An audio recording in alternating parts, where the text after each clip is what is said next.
Science और technology की दुनिया में आपका स्वागत है। इस वीडियो में हम आपको बताने जा रहे हैं फैक्ट्रीज में आखिर कैसे लोहे के स्क्रैप से सरिये, पाइप और आई बीम से लेकर घरों के छतों में इस्तेमाल होने वाले टिन शेड को बनाया जाता है। तो चलिए बिना किसी देरी के वीडियो को शुरू करते हैं। लोहे या स्टील की कुछ भी चीज बनाने के लिए सबसे पहले फैक्ट्रीज में लोहे के स्क्रैप को लाया जाता है। लोहे के स्क्रैप में पुराने लोहे के सामान और लोहे के कई तरह के टुकड़े शामिल होते हैं। फिर लोहे के स्क्रैप को वर्कर्स द्वारा एक ट्रॉली में लोड किया जाता है। फिर लोहे के स्क्रैप से भरी इस ट्रॉली को एक बड़ी सी फर्नेस तक लाया जाता है। यहाँ इस ट्रॉली से स्क्रैप को काफी सावधानी से इस फर्नेस में डाल दिया जाता है। ये मेल्टिंग फर्नेस लोहे के स्क्रैप को पिघलाने का काम करती है। इसमें फर्नेस के अंदर इस स्क्रैप को मेल्ट होने तक गर्म किया जाता है। कुछ देर यूं ही फर्नेस में रहने के बाद जब ये स्क्रैप पूरी तरह से लिक्विड में बदल जाता है तो फिर इस पूरे कंटेनर को एक क्रेन की मदद से बाहर निकाल लिया जाता है। फिर इस मेल्टेड लिक्विड को एक छोटे कंटेनर में ले जाया जाता है। यहाँ से इस लिक्विड को इन मोल्ड्स में डाला जाता है। इस तरह से थोड़ा थोड़ा करके इस लिक्विड को इन सभी मोल्ड्स में डाल दिया जाता है। थोड़ी देर ठंडा होने के बाद इन मोल्ड्स से इन रेड हॉट बीम्स को बाहर निकाल लिया जाता है। फिर इन बीम्स को ठंडा होने पर एक जगह कलेक्ट कर लिया जाता है। इन बीम्स की मदद से ही अब लोहे के सारे प्रोडक्ट बनाए जाते हैं। अब लोहे के इन बीम से सरिया बनाने के लिए इन्हें एक कन्वेयर बेल्ट पर रखा जाता है। यहाँ से ये कन्वेयर बेल्ट इन्हें फर्नेस में ले जाता है, जहाँ इन बीम्स को रेड हॉट होने तक गर्म किया जाता है। 3000 डिग्री सेल्सियस टेम्परेचर पर गर्म होने के बाद जब ये बीम पूरी तरह से लाल हो जाता है तो इन बीम्स को एक एक करके अलग बाहर कन्वेयर पर डाल दिया जाता है। यहाँ से ये बीम आगे लगी डाई मशीन से गुजारा जाता है, जिससे ये बीम पतला और लंबा होता जाता है। एक बार इस बीम की आइडल लेंथ हो जाने के बाद इस बीम को सरिये की शेप में लाने के लिए मल्टीपल डाई मशीनों में से गुजारा जाता है, जिससे ये बीम पतला और लंबे हो जाते हैं। यहाँ इस लोहे को एक डाई से निकालकर दूसरी उसमें छोटी डाई डाल दी जाती है। इस तरह से इस लोहे को छोटी से छोटी डाई में से गुजारते हुए ये पतला होते जाता है और एक सरिये की शेप लेने लगता है। इस तरह से फाइनल डाई से गुजारकर ये लोहे की रॉड एक परफेक्ट सरिये की शेप में आ जाती है। फिर इसे ठंडा होने के लिए एक तरफ रख दिया जाता है और ठंडा होने के बाद ही सरिया पूरी तरह से बनकर तैयार हो जाता है। और स्टील के इन्हें बीम को गर्म करके और भी कई तरह के लोहे के उत्पाद बनाए जाते हैं, जिनमें इस तरह के स्टील वायर भी शामिल हैं।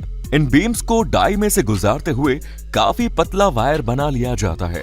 ये वायर डाई मशीन की मदद से तेजी से छल्लों के रूप में आगे की तरफ कन्वेयर पर फेंक दिया जाता है, जिसके बाद ये आगे ठंडा हो जाता है। फिर इस वायर को एक अलग प्लेटफॉर्म पर इकट्ठा करके इनके रोल बना दिए जाते हैं।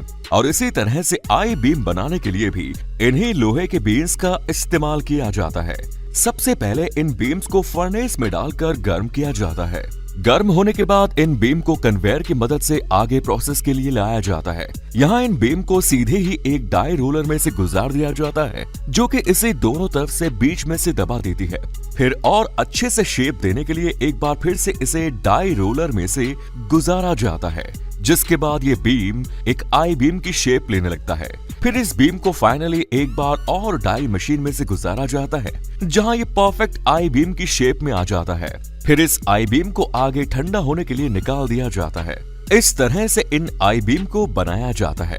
इन आई बीम का इस्तेमाल ब्रिज और बिल्डिंग कंस्ट्रक्शन के साथ बड़े बड़े ट्रेलर बनाने में किया जाता है, क्योंकि इस तरह के आई बीम काफी ज्यादा लोड बेयर कर सकते हैं।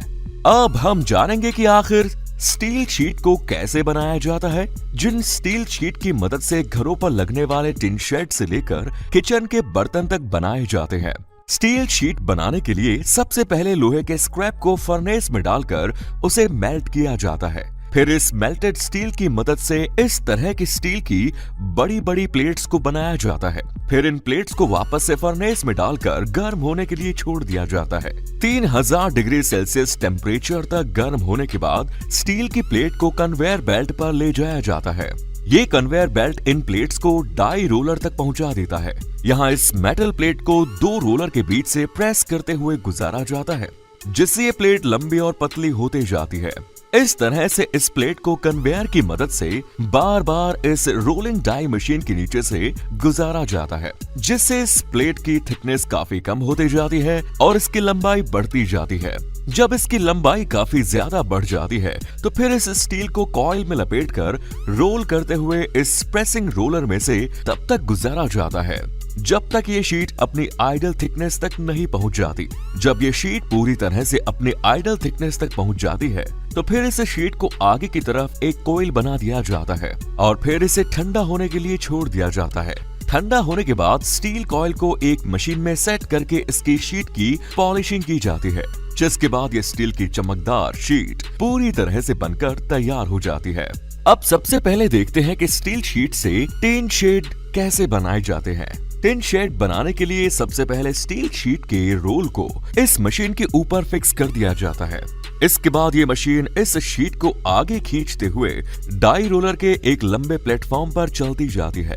यहाँ बीच में लगे डाई रोलर इस शीट को प्रेस करते हुए इसमें नाले की शेप में डिजाइन बनाए जाते हैं। जैसे जैसे ये शीट आगे बढ़ती जाती है, इसमें लगे रोलर्स की संख्या भी बढ़ती जाती है।